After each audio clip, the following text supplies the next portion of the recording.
Hello and welcome to the first iteration of Adam's Apples. It's going to be a weekly recording every Sunday. It's going to be live going forward once the season starts. But until then, we're just going to get into some of our love and hates for the entire season. I got B-Rod, Benjamin Rodriguez here with me right now. Inside the locker room, I'm Adam B Sports. Without any further ado, let's get going. First on my list is we got Travion Henderson. I actually absolutely love this guy in year one. He is a rookie, but the cat's out of the bag now after he had that 100-yard return for a touchdown. But I loved him long before that. Ben can back me up on this one. When we were at the draft, before the day before the draft, I had him as my RB2. I had him going in the first round, so the fact that the Patriots got him in round 2 is an absolute steal. And I don't think I'm like going that crazy to say that I expect him to be a top 15 running back. Ramondre Stevenson was already benched with some fumbling issues last year, and the fumbling issues could go away, but they also could come right back.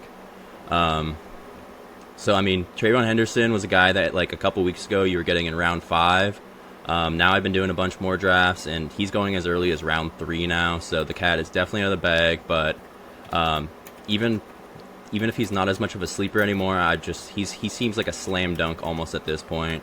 To me, he's got a Gibbs level upside, and yeah, don't be afraid just because he's a rookie. There's a new coaching staff. Mike Vrabel's in town now, so even though Ramondre was signed to an extension not that long ago, it's not like they have the trust in him. It's not like they have been on the team together for many, many years. So with that being said, who do you got as your first love, Ben? Yeah, to sort of piggyback real quick with Hendrickson. Yeah, he's had a great preseason so far. It'd be interesting to see the rest of the Patriots running back room as well this upcoming season. But for my first love coming up this year for fantasy football, I got Mike Evans out of Tampa Bay wide out. And man, let me just say, Mike Evans is arguably for me, and I bet a lot of other people out there as well, he's got to be like one of the most consistent wide receivers you've had in the last decade. Like, he's been that good, and he's had 1,000 yards in every single one of his seasons playing for Tampa Bay, and even favorable schedule here as well. Not too many crazy matchups for this wide receiver core, and even though we have Godwin, McMillan, even now, and then Igbuka coming out of the draft. I feel like Evans, he's that veteran presence, that solidified kind of number one option for Baker, and I feel like he'll still come out on top of this receiver room.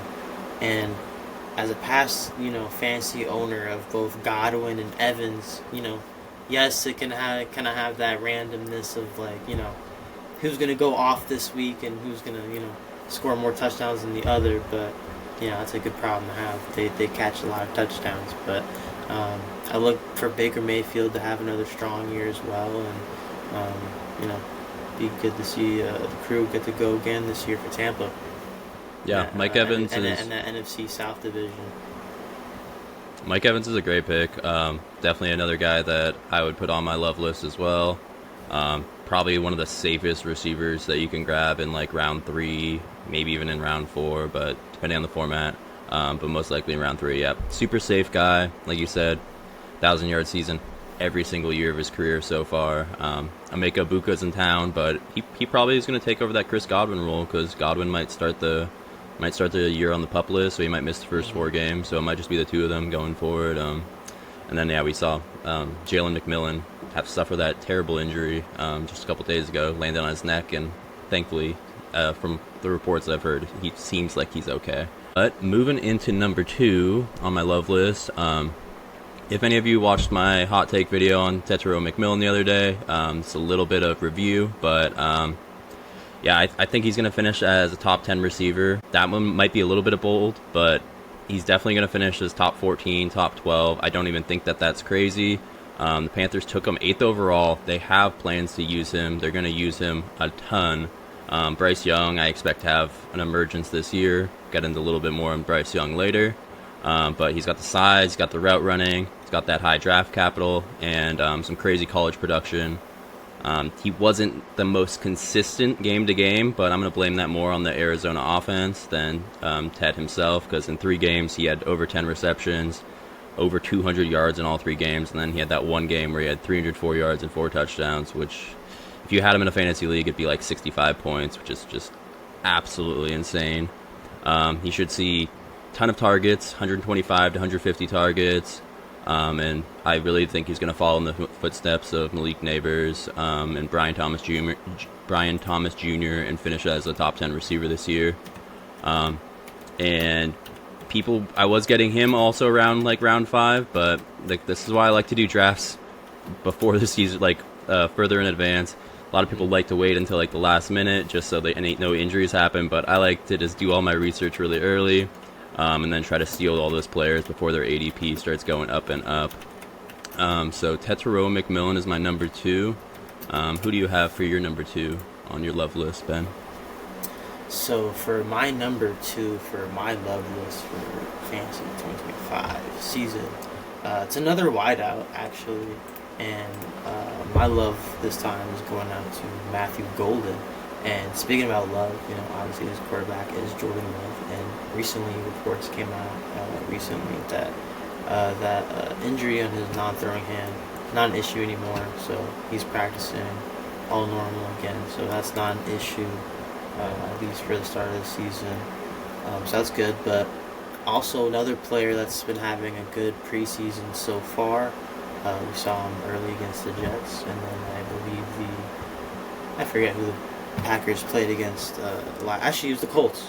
Played against the Colts last preseason game. But that Packers wideout room is just decimated right now. There are a lot of injuries, and while they may not be, some of them compared to others might be longer, still, it's just going to affect this team a lot, because we got Watson that has an injury, Reed that has always an injury, Dobbs. I mean, it's a lot of injuries around this room. So I think that number 1 spot is up for Golden to grab. I mean, 23rd pick, I believe, in the draft from last couple months ago. So yeah, and then also I think for Green Bay in general, for their team, if you're looking to pick Golden for fantasy wise, a lot of favorable matchups.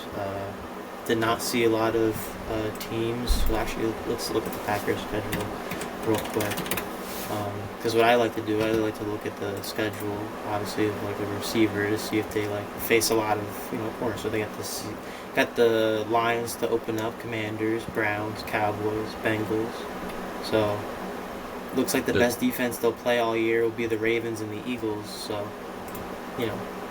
got to tip your cap on that if you're looking for Golden. And you could even argue if the number 2 spot for the wide receiver room is up for grabs for Green Bay. So a lot of reasons to like Matthew Golden here, and a rookie love here.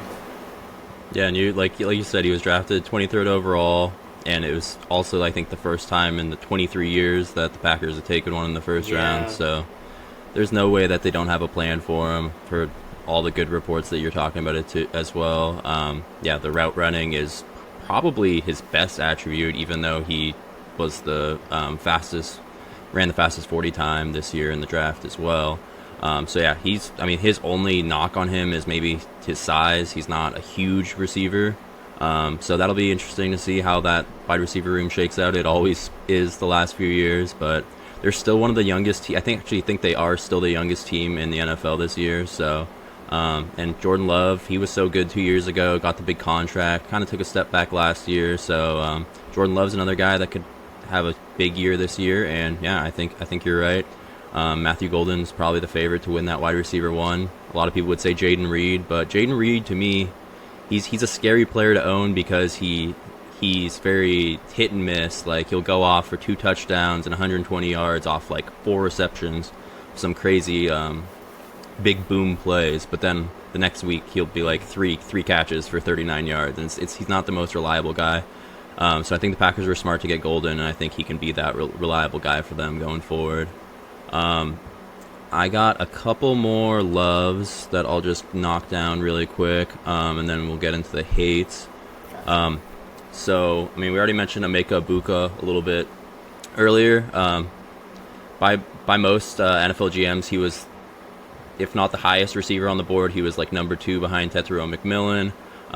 Definitely drew the most pre-draft rave reviews, and boy, has he continued all of that. Like he's looked like not a rookie. He's looked like a 5-year, 10-year veteran in camp from all reports. Everyone freaking loves him. Doesn't play like a rookie. He was one of the best slot receivers in college football history, so let that sink in for a little bit. So he's following in the footsteps of JSN, coming from Ohio State, being that dominant slot receiver.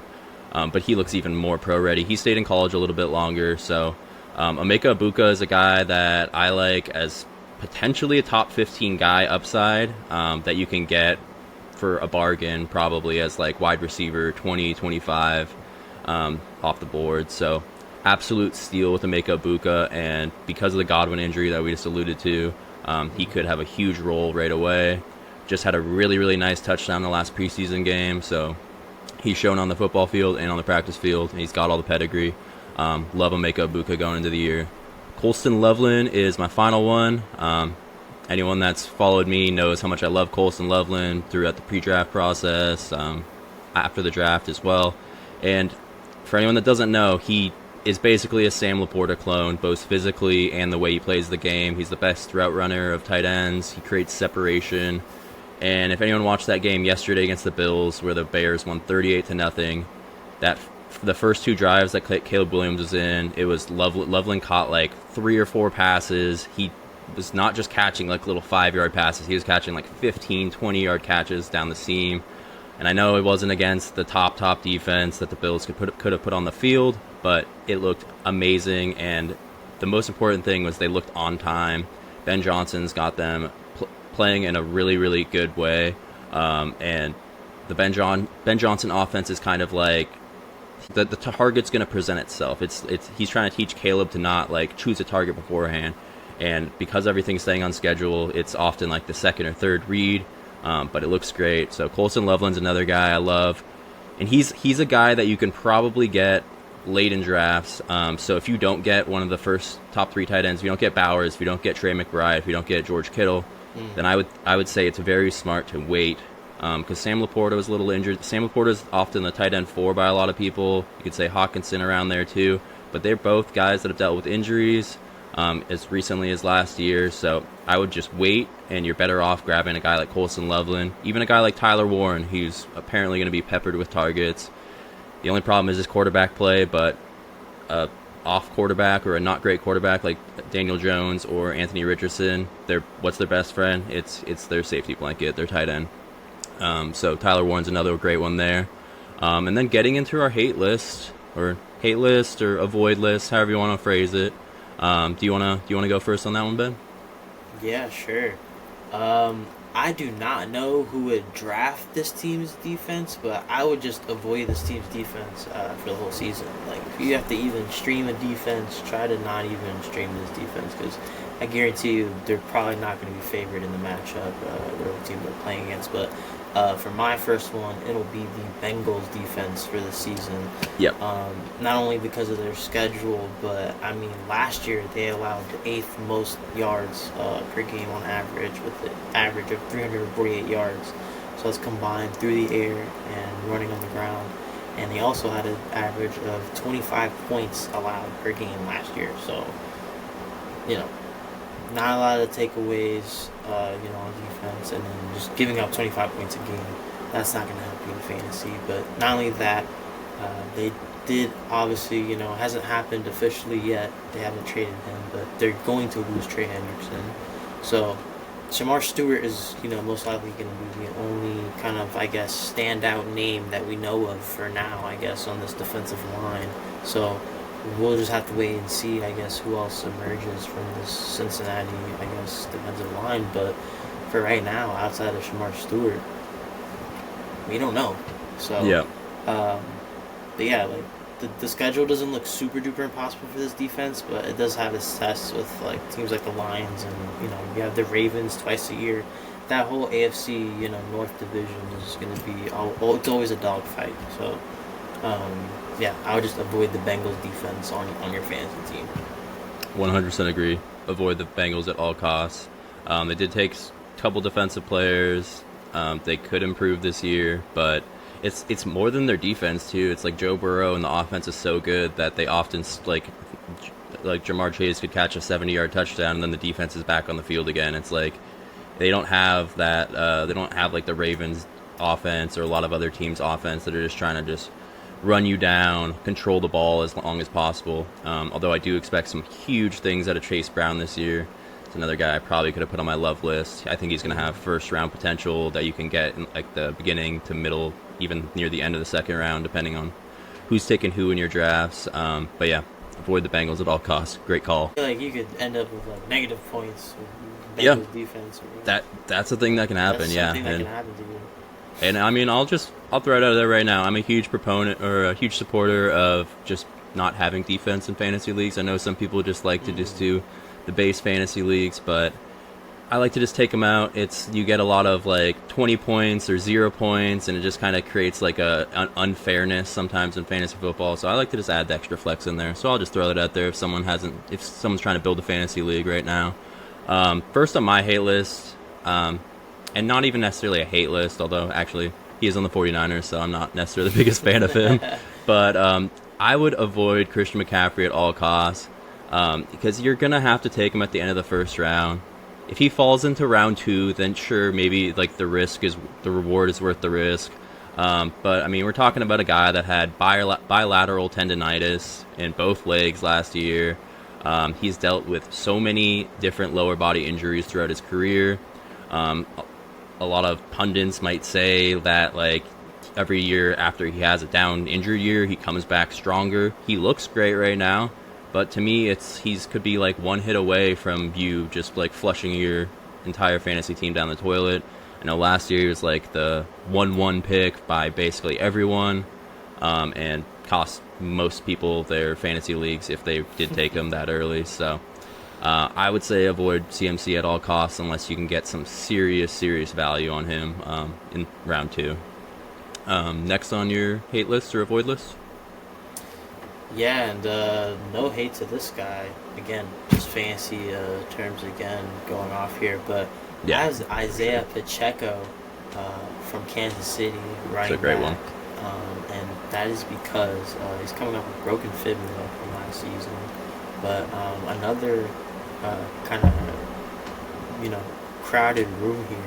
We have Elijah Mitchell in the mix, and then also Kareem Hunt. And even we had Kareem Hunt last year making a lot of noise in the playoffs. I mean, we did see Kansas City, make it to the Super Bowl. So he helped them out a little bit in that Super Bowl run. So it was interesting to see that in the absence of Pacheco. So this season, does he really have, the juice to fight back?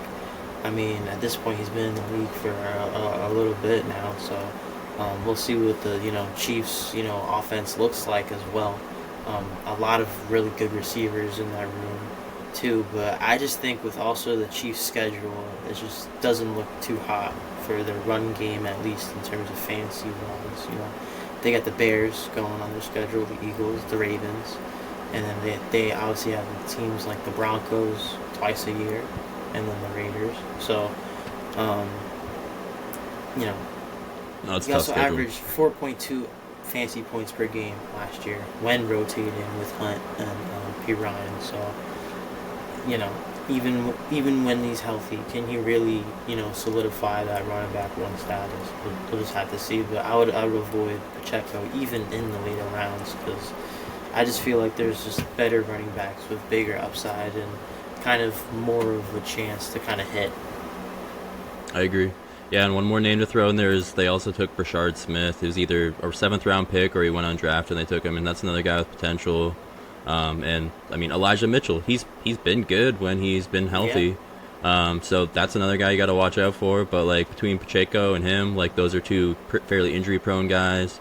Kareem Hunt, he's still great, but he's he's not very explosive anymore. He's lost a lot of that explosiveness, so it's like they trust him, so he's a good guy to have on your bench as a handcuff if an injury does happen, because he can go and get you those like 1 yard touchdowns. He can go and get you those like 3-4 yard, like he's a trusted guy, and he can still catch the ball as well. But totally in agreement right there. As Isaiah Pacheco is another guy, like anytime I'm building up my queues, like you're going down the list, and then you're like, okay, add this guy, and then I'll skip Isaiah Pacheco, and then I'll go down like 5 more, add 5 more guys, and then I'll be like, okay, maybe I'll add Pacheco in there just to like, so I think about him when I'm going through my queue later. But yeah, it's a guy that anytime he's like getting near the top, you try to look for someone else to put in there instead. And maybe the most important thing also is he's if it's not his contract year, he's getting close to it, and he was a 7th round draft pick, so it's not like they have like a ton invested in him. So he's a guy that could quickly fall off, or he could have a bounce back year. But I'm in agreement with you as well there. Definitely could have a big down year. Next on my list is Tyrone Tracy. So I mean, he's the guy that came out of nowhere last year. We're probably going to see with some running backs this year with the crazy running back class we had. There's quite a few names that I think I have a few coming up. But Tyrone Tracy, I would avoid him purely because Cam Skadaboo's in town, and Cam Skadaboo was taken in the 4th round, but I try to ignore where running backs are taken for the most part in drafts, just because we've seen so many 5th, 6th, 7th rounders emerge recently, even undrafted guys.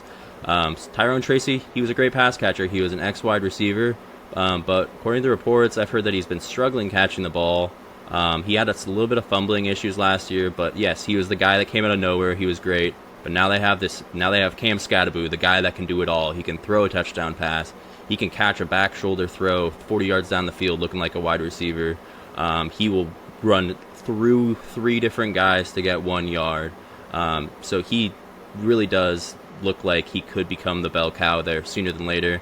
I think he's instantly going to take the goal line carries away from Tyrone Tracy, which was what he struggled with last year. And then even maybe on some like 3rd and 1s in the middle of the field, like you don't know. Like I mean, maybe they even use both of them on some plays. That could be tricky, because Cam Skadaboo is that guy that could line up at fullback, and you could have Tyrone Tracy behind him, and then you could get some very interesting stuff. So that could be interesting to see what they do there. But Tyrone Tracy is another guy I'd like to avoid. And I want to point this out, that we're saying avoid at the current ADP. We're not just saying like avoid these players at all costs. Because if you can get these players 1, 2, 3 rounds later, then at that point they become slam dunks or very worth the risk. And then if the reward hits, you're golden. That's how you win leagues. And then I think that was the last one you had right there, right? Yeah. Okay. So I'm just gonna wrap up with a few kind of rapid fire. So last on my avoid list, I think this goes without saying, but Anthony Richardson. Unless you're in a super flex league, you got to avoid Anthony Richardson. We haven't seen it on the field yet. He is also constantly injured, and he's a big running quarterback that you would hope would be able to have that not happen to him. He did get blasted in the first preseason game. It was a missed assignment by Tyler Warren, so it wasn't necessarily his fault. But like he's already back from the finger injury, but he's a guy that kind of scares the crap out of me. Because if you need him to throw 70 yards down the field, yeah, he can do that. But if you need him to throw 40 yards down the field, he might throw 70 yards down the field again. He's not good in those intermediate areas. And if you're going to draft him, you're going to draft him for that rushing upside. And then that's where he got injured last year, was trying to just take a rush and run a few yards down the field. And then it didn't even look like he was hit that hard. But anyways, yeah, so the Anthony quarterback race with him and Daniel Jones is pretty close right now. And that's the other thing. Yeah, you don't even know if he's going to be the starter. I think they want him to be the starter. They want him to emerge. And he does. If he's like your last round flyer, you think like, hey, he could have the upside of maybe he's going to turn to Josh Allen in year 3, which is honestly what happened to Josh Allen. He was kind of okay the first 2 years, and then just boom, just like blew up in fantasy football and real football. But again, like if you're in a single QB league, you do not want to put all your hopes in him. Even in a super flex league, I like to get like a top 10 quarterback early, and then wait until like round 5 to 7, and then try to get your second guy. Like draft I just did. I got Baker Mayfield in round 2. This is a super flex draft I'm talking about right now. And then I was able to get Jordan Love in round 6. So just spacing them apart, so then you're able to fill out the rest of your roster. And then these are just, okay, so this is just a strategy. If you don't get one of the top 3-4 quarterbacks, let's say you don't get Lamar Jackson, you don't get Josh Allen, you don't get Jaden Daniels, and you don't get Joe Burrow. Those are I would classify those guys as the big 4, the safest ones in the business. You could throw Baker in there, but again, he blew up for one season, so I think he's a guy they can get a little bit later. So look for Caleb Williams, Bryce Young, and Drake May late in your drafts in a single QB league. You can fill out your entire team, and they all have top 10 upside this year. Bryce Young, I think, is going to finish the top 15 guy with all the support he has now, and he just looks so good at the end of the season. Caleb Williams was just preseason, but he looked sharp last night. He has every weapon you could possibly imagine around him now. He's got the offensive line as well, and he's going to get you rushing upside as well. So he was already pretty good in the rushing department last year, so he's probably going to round into form even more. Once all those weapons start showing out, all those rushing lanes are going to open up for him, and I could see him getting like 4 or 5 rushing touchdowns this year. I think he had like 1 or 2 last year. And Drake May, that's another guy with just oozing with top 10 upside. A lot of people think he's going to blow up this year, and he's a guy that you can get late. So, I mean, Travion Henderson's a guy you can dump off to. You still got Hunter Henry, Pop Douglas, or Demario Douglas, his real name. Like, he's a guy that's super duper reliable. Now they've got Stefon Diggs, so we're going to see if Diggs kind of rounds back into form. But Drake May, definitely love that guy if you can get him late in drafts. And then to finish off the show, I'm just going to rattle off some sleepers. These are guys to grab at the end of your draft. These are in no particular order. So, as I mentioned earlier, I was trying to say avoid CMC. First guy on my list, Isaac Guerendo, back up to CMC. He's dynamic. He runs a very, very fast 40. He looked great in limited time in the games he got last year when CMC was hurt, and Jordan Mason was also hurt. So they just kind of seem to drop like flies in the 49ers backfield. So Isaac Guerendo, grab this guy late in drafts if you can.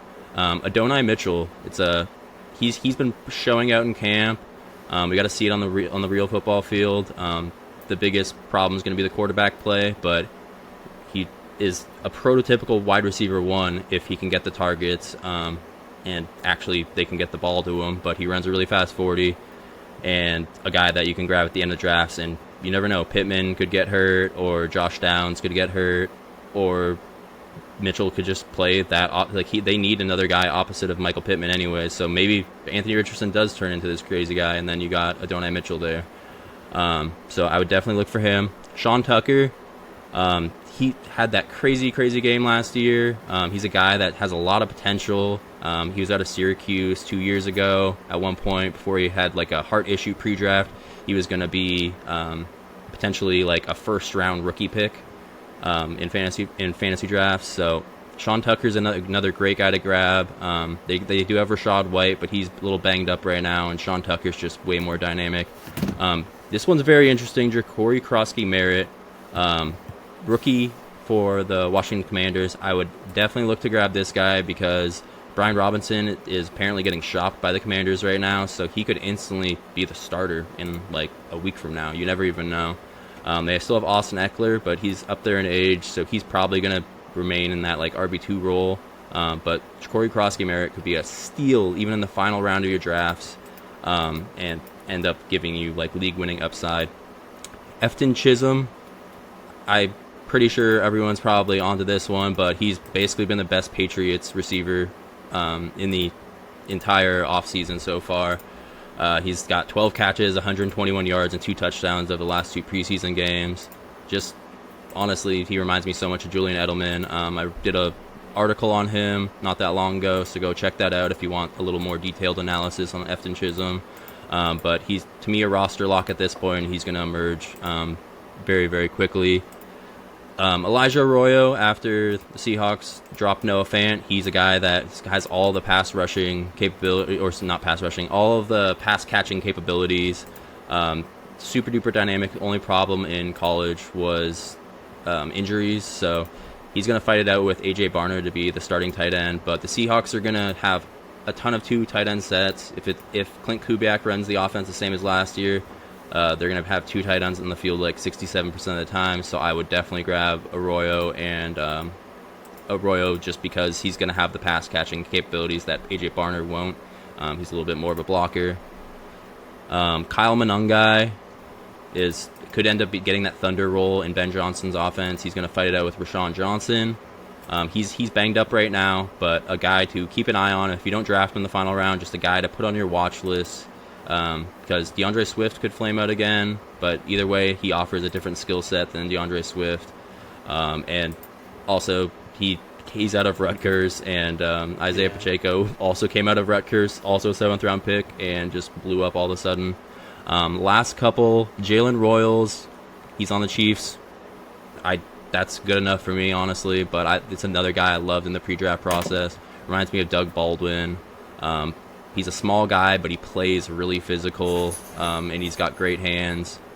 Keaton Mitchell, running back for the Ravens, because if an injury were to happen to Derrick Henry, you want to have Keaton Mitchell because they got Justice Hill, but he's likely going to stay in that like RB2 role. Because Keaton Mitchell, like if anyone watched that preseason game, I think it was 2 preseason games ago, the first one, he looked electric. Like he scored a touchdown, he had like 60 yards on not many carries, and if anyone remembers his rookie year before his ACL tear, he was basically looking like Devin Achane. So a guy you can get for pretty much nothing that could have league-winning upside. Always sign me up. And very last one is Rico Dowdle. He's now on the Carolina Panthers, but he was the surprise 1,000-yard rusher for the Dallas Cowboys last year. And Chuba Hubbard, he got the big contract. He had the production last year, but if an injury happens to him, or if he just doesn't play very well, like you never know, Rico Dowdle could emerge. I just think he showed that he can be a 1,000-yard rusher, and he's a guy that you want to have at the back end of your bench just in case. And just wrapping up right now, thank you so much for joining this first iteration of Adam's Apples. It's going to be a lot more fun to come during the season, a lot more breakdowns. Johnny, go settle down. My dog's trying to join in a little bit at the end, of course. But if you want any further information about any of these sleepers, just message me on Instagram, YouTube. I'll respond to anything. And yeah, thank you so much. Be sure to tune in every Sunday before the early slate of games. I'll be doing this live, little 30-minute episode. Thank you so much for joining me as well, Ben. Ben's going to be joining us as much as possible. And maybe we'll have some other people in and out throughout the year. But yeah, thank you so much.